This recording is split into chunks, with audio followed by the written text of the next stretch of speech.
Dedication, passion, and just a little bit of chaos. That's what it takes to balance life as a musician. For sophomore Josh Kraus, this is more than just a hobby. It's years of practice, late nights, and the support from his girlfriend, Lorie Zagarzhevskiy, who has believed in him every step of the way. Josh began playing saxophone when he was in 6th grade. That's almost 10 years of mastering the instrument. We were lucky enough to see an after-school day for someone balancing schoolwork and practice. Josh typically spends 5 to 7 hours completing schoolwork a week, and on top of that, he typically practices an hour 30 to 2 hours a night during peak football season. Even on the off season, Josh still practices and performs in the IU men's basketball pep band. For Josh, this can be a lot to keep track of.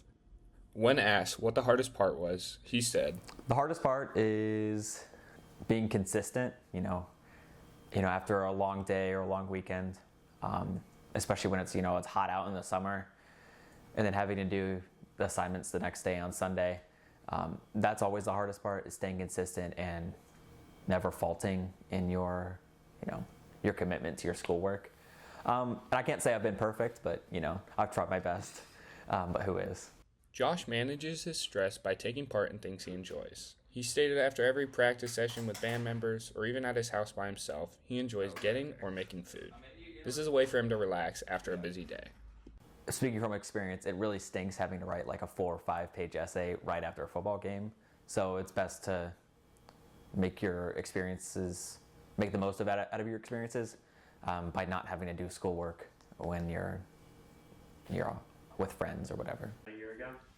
Even after all of the stress of practice and school, Josh still finds a way to make this work on his busy schedule. I love it, so I keep going back, and that's why I love it, because I'm always wanting to get back even when I'm tired of it. For 6 years, Lorie has been Josh's biggest fan, and not just in the stands. While he practices for hours at home, she sits, listens, and supports him, knowing that sometimes love means simply being there. That's pretty good. Just being able to prioritize our time together and figuring out when we can do that, but I think that's just the most important part of it. Josh continues to practice on and off season, knowing having the support makes all the difference.